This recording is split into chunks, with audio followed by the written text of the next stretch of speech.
मेरी सास लायक ही नहीं है। मुझे पता होता तो सास बहू की भी कुंडली मिलवा लेती पहले ही।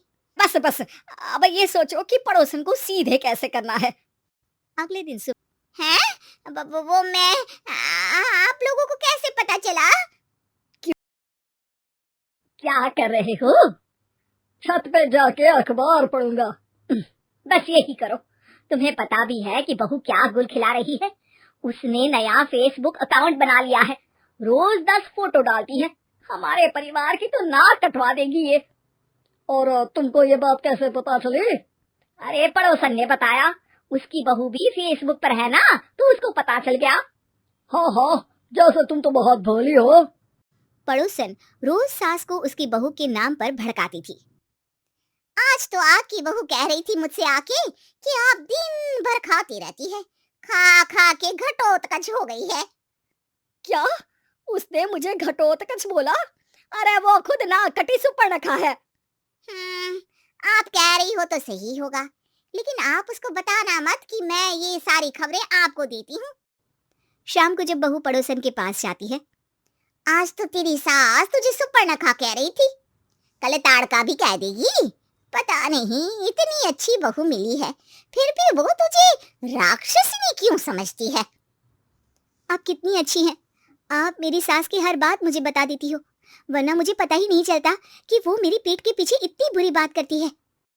चालाक पड़ोसन रोज ही दोनों सास बहू के सामने उन दोनों की ही बुराई करती और चुगली करके बातें बता देती, ताकि दोनों में हमेशा लड़ाई होती रहे।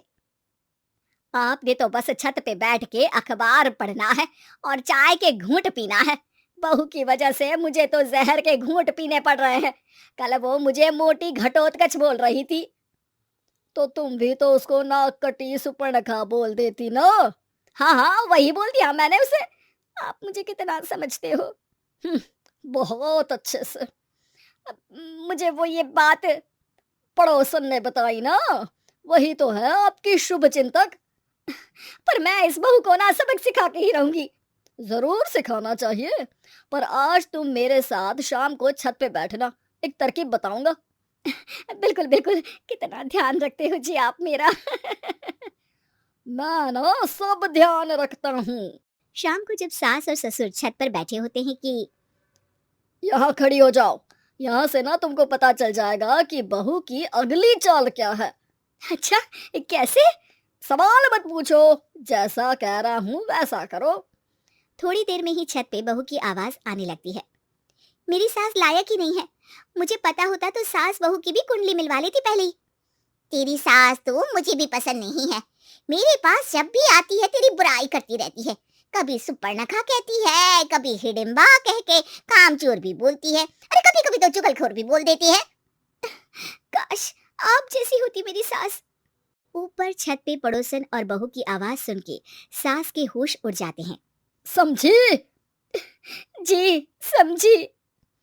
सुबह तुम्हारे सामने ये बहू की बुराई करती है और शाम को बहू के सामने तुम्हारी। मतलब आप सिर्फ अखबार नहीं पढ़ते, सारी खबरें भी रखते हैं। अब तो इस पड़ोसन को भी सबक सिखाना पड़ेगा। शाम को सास बहू को जाके पड़ोसन की साजिश के बारे में बता देती है। हाँ, मुझे माफ कर दो माँ जी। तुम भी अपनी माँ जी को माफ कर दो, इन्होंने भी तो तुमको बहुत कुछ कहा है। अरे बस बस, अब ये सोचो कि पड़ोसन को सीधे कैसे करना है। अगले दिन सुबह पड़ोसन सास का इंतजार कर रही होती है, लेकिन वो देखती है कि वहाँ सास और बहू एक साथ आ जाते हैं। अरे अरे, आज दोनों एक साथ। हाँ, सोचा कि बहू की पीठ पीछे बुराई करने से क्या फायदा, मुंह पे ही बोलती हूँ मैं। हाँ, मैंने भी सोचा आपको 2 बार मेहनत करनी पड़ती है, एक ही बार में काम खत्म कर लोगी। हैं? वो मैं आप लोगों को कैसे पता चला? क्योंकि ऊपर वाला सब देख रहा है। पड़ोसन ऊपर देखती है, वहाँ ससुर खड़े होकर हंस रहे होते हैं।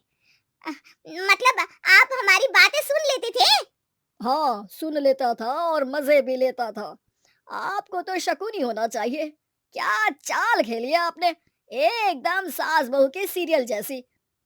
तो बताओ पड़ोसन जी, मेरी बहू ने आपसे अब मेरे बारे में क्या बोला? यही बोला कि सास बहुत अच्छी है, बहुत ध्यान रखती है। अच्छा, और सास ने मेरी क्या बुराई की? नहीं ना की बुराई, हमेशा तारीफ करती है। भगवान सबको ऐसी सास दे।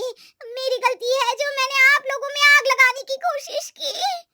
पर छत पे लगा हुआ सीसीटीवी यानी कि शर्मा जी सब देख रहे थे। हाँ जी, मुझे माफ कर दीजिए। माफ क्या, आपको तो अब हम साफ ही कर देंगे अपने वालों की लिस्ट से। आज से आपकी और हमारी बात बंद, लेकिन बुराई जारी रहेगी। अब आपकी हरकत के बारे में पूरे मोहल्ले को बताना तो पड़ेगा ना aunty ji. Thanks for watching. Don't forget to like and share this video.